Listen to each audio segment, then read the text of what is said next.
Olá, essa é a sua terceira aula sobre introdução ao cooperativismo. E aí, você está gostando da disciplina? Está estudando? Está compreendendo a importância dessa disciplina para a sua vida, para a sua região?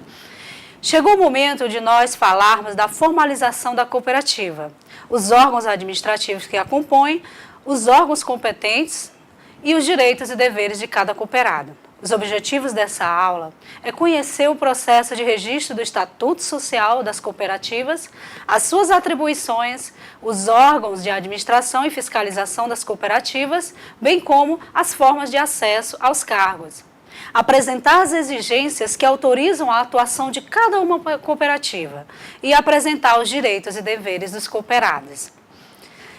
Você pode ver agora nesse slide que nós vamos falar um pouco de como acontece essa formalização da cooperativa. A Lei 5.764/71, ela vai trazer essas atribuições no seu texto e vai nos mostrar como os órgãos da administração e fiscalização das cooperativas trabalham e quais são esses órgãos que essas cooperativas devem ser registradas. Então, o Estatuto Social é uma das formas pelas quais as cooperativas são instituídas. O que seria o Estatuto Social? Segundo o dicionário Aurélio, seria um regulamento, uma lei orgânica, que vai reger um Estado, alguma corporação, alguma sociedade, alguma associação ou algum estabelecimento. Então, para uma cooperativa existir, ela precisa nascer. Então, essa lei orgânica, essa lei que dá corpo à cooperativa, seria o Estatuto Social dela.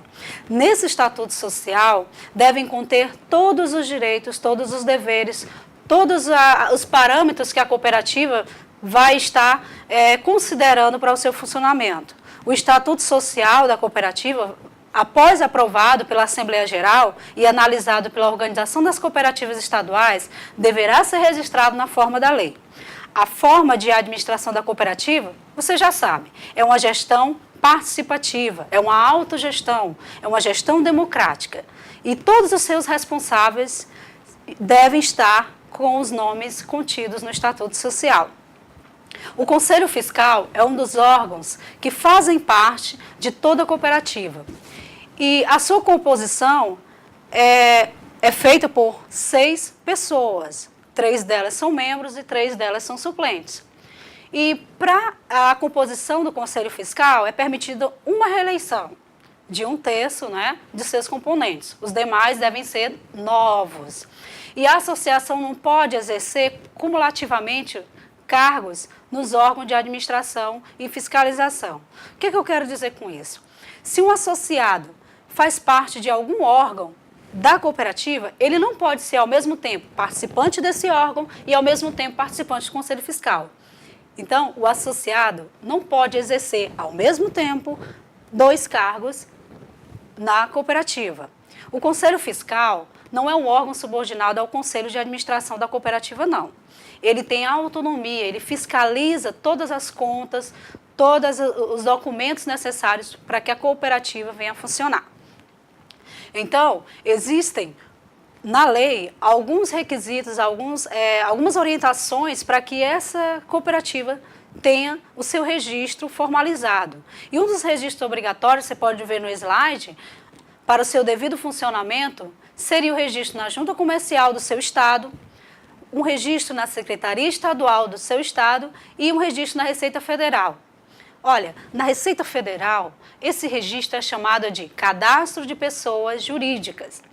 Como você sabe, uma empresa é uma sociedade que envolve pessoas, mas ela começa a ter sua forma de empresa a partir do cadastro na Receita Federal, que é esse cadastro de pessoa jurídica. Além desse registro na Receita Federal, nós temos o registro obrigatório lá na Organização das Cooperativas do seu estado.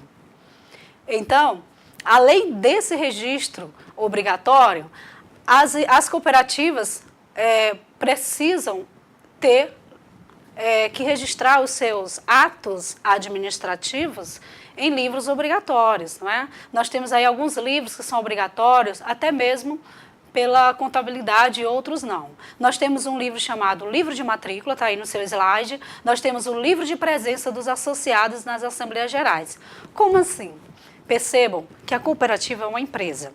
Essa empresa possui, os sócios dela são todos os cooperados.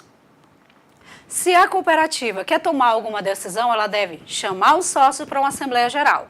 E essa Assembleia, todos têm direito ao voto. Aqueles que comparecem à Assembleia devem assinar um livro dizendo que compareceu, assinatura de presença, uma lista de presença, assim como você tem uma lista de chamada na sua aula na escola, não é isso? Então, o livro de matrícula é o livro em que está todos os associados elencados na cooperativa. Todos que fazem parte da cooperativa devem estar nesse livro de matrícula. O livro de atas da Assembleia Geral. Esses livros de atas são aqueles livros que se registram o que aconteceu numa reunião de Assembleia Geral, tá certo? Então, todas as reuniões que as cooperativas fizerem e que tiverem demandas, não é, para resolver nessas assembleias, devem ser registradas em atas.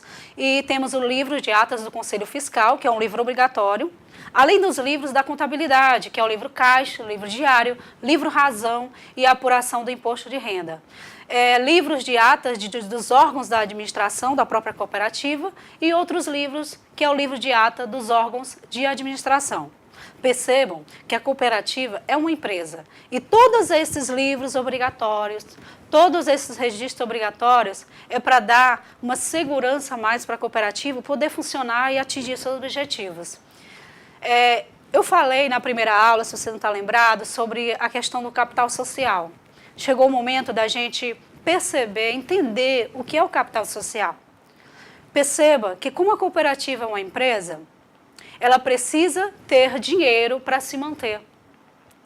Esse dinheiro, ele está lá, ele aparece lá no Estatuto Social com duas palavras, capital social. Capital social é o valor que cada sócio, ou seja, cada cooperado, vai colocar na cooperativa para que ela possa começar a funcionar. Esse valor é dividido em cotas. Cada cota é o valor que cada cooperado investiu naquela cooperativa e ele vai ser remunerado de acordo proporcionalmente com essa cota. Então, o capital social, para você ter uma ideia melhor, é o valor investido por cada associado na constituição da cooperativa. Então, esse valor investido traz direitos dos associados diante de cada cooperativa. Então, um dos direitos dos associados na cooperativa é o direito de participar de todas as operações da cooperativa. Além de votar e ser votado, além de opinar e defender as suas ideias e receber o retorno no final de cada exercício. Você lembra que eu falei sobre o capital social? Cada associado tem direito de receber o retorno daquilo que ele investiu e pode defender suas ideias nas reuniões, nas assembleias gerais. E assim, ele pode expor suas ideias e vai ser votado. Quem vai ganhar é a maioria. O regime é a democracia, não é isso? Como a gente já ouviu falar dos princípios do cooperativismo. Além dos direitos dos associados, a gente sempre tem deveres. Nós, como cidadãos, nós temos direitos e deveres para com a nossa sociedade. Numa cooperativa, não é diferente. Os deveres dos associados são denunciar as irregularidades, cumprir os seus compromissos com a cooperativa, votar nas eleições. Percebam que, como o sistema da cooperativa é democrático, todo associado precisa participar das decisões. Por isso que ele tem a obrigação, ele tem o dever de dizer sim ou não às decisões da cooperativa e votar nas eleições. Ele precisa comparecer às convocações de assembleias gerais, tá certo? Então, diante desses deveres, nós também vamos conhecer os atos cooperativos. Atos cooperativos, o que seria um ato cooperativo? É uma ação. Então, a cooperativa, ela vai ter algumas ações durante toda a sua vida, tá certo? Toda a sua existência como empresa, como cooperativa. E a lei, no artigo 79, vai chamar de ato cooperativo todas aquelas ações praticadas entre a cooperativa e seu associado. Ou entre a cooperativa e outra cooperativa. Você percebe? Todo ato da cooperativa com o seu associado e com outra cooperativa é chamado de ato cooperativo. Você lembra de um dos princípios do cooperativismo que eu falei lá na segunda aula? Que era sobre a intercorporação, a intercooperação, que é as cooperativas se relacionando. Então, esse relacionamento de cooperativa com cooperativa é um ato cooperativo. E o relacionamento, os atos entre cooperado e associados, cooperativa e associado, também é um ato cooperativo. Então, o ato cooperativo não vai implicar a operação de mercado, ou seja, se uma cooperativa compra o produto de outra cooperativa, isso não é operação de mercado, isso é intercooperativismo, tá certo? Isso é um ato cooperativo. Se o associado traz sua produção de legumes para a cooperativa, isso não é uma venda do meu legume para a minha cooperativa, isso é um ato cooperativo. O contrário desse ato cooperativo são os atos não cooperativos. Entenda a diferença. Atos cooperativos é aquele ato que a cooperativa tem com o seu cooperado ou com outras cooperativas. Os atos não cooperativos são aqueles atos que quem está envolvido são terceiros que não fazem parte de cooperativa. Ou seja, uma cooperativa pode vender os seus produtos para um grande supermercado. Esse supermercado não faz parte de nenhuma cooperativa. Então, esse ato da cooperativa com o supermercado já seria um ato não cooperativo. Por quê? Não envolvem cooperados, não envolve cooperativa e nem associado. Você entendeu? Daí vão surgir as receitas oriundas das vendas da cooperativa. Isso vai movimentando o negócio, vai movimentando a cooperativa e vai trazendo renda, vai trazendo receitas e algumas despesas, claro, oriundas dos investimentos ou das aquisições de matérias-primas da cooperativa. Agora eu gostaria de ressaltar com você um detalhe em relação a essa questão da venda, da renda das cooperativas. Perceba que a cooperativa é uma empresa, não é isso? Se a cooperativa é uma empresa, qualquer empresa, eu tenho um resultado no final do período, ou seja, no final de um ano, o resultado do exercício que coincide com um ano. Então, esse resultado, ele pode ser positivo ou negativo. Numa empresa mercantil que não é cooperada, eu vou chamar de resultado positivo lucro. Vou chamar de resultado negativo o prejuízo. Mas numa empresa cooperada, eu vou chamar de resultado positivo de sobras. Numa empresa cooperada, os resultados negativos eu vou chamar de perdas. O que fazer quando ocorrem as sobras e as perdas na cooperativa? Você pode ver no slide que aparece aí para você, que são muito interessantes essas formas de se conceber, essas diferenças entre a empresa mercantil e a empresa cooperada. Em relação às sobras, nas cooperativas, elas são distribuídas conforme estabelecido lá no Estatuto Social. Uma porcentagem vai para fulano, outra porcentagem vai para ciclano, porque fulano contribuiu mais, enfim. Todas essas sobras são distribuídas de acordo com o que está previsto lá no Estatuto Social. Em relação às perdas, elas vão ser pagas de acordo com a reserva que a cooperativa tiver para compensar essas perdas. Para você que não sabe o que é reserva, são aqueles valores que são pegos das sobras para guardar na cooperativa, para que quando ela tiver algum prejuízo, alguma perda, esse dinheiro sirva para cobrir essas dívidas ou essas dificuldades. Em relação às cooperativas, nós temos também uma obrigação de fundos. Você lembra que eu falei agora há pouco sobre reserva? São fundos. Fundos são reservas que estão lá para socorrer a empresa em algum momento de sinistro, algum momento de dívida ou de prejuízo, tá certo? Então, a lei vai obrigar as cooperativas a formarem fundos. E esses fundos são obrigatórios. Existem dois tipos de fundos. Fundos de reserva e o Fundo de Assistência Técnica, Educacional e Social, que é o FATES. Você pode estar acompanhando no slide que o fundo de reserva, ele deve ser pelo menos 10% das sobras. Ele deve amparar a cooperativa em casos de prejuízo.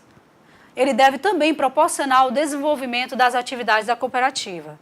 Já o Fundo de Assistência Técnica, Educacional e Social deve ser pelo menos 5% das sobras. Deve prestar serviços aos associados e aos seus familiares, além de promover a educação e a capacitação dos associados e familiares ou funcionários quando estiverem lá no no Estatuto Social, isso aí tiver previsto, que deve sim utilizar para os funcionários. Perceba a grande diferença. Eu quero só que você perceba a diferença entre esses dois fundos obrigatórios. Está na última linha desse slide.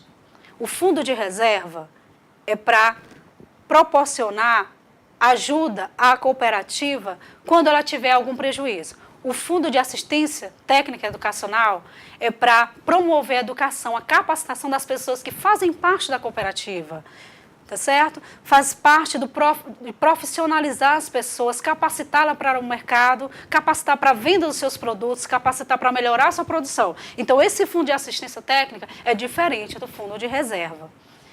Em relação ao material de apoio, eu gostaria que você não descuidasse da leitura do seu material, não descuidasse de observar o site da Organização das Cooperativas Brasileiras e dá para você toda essa oportunidade de conhecimento.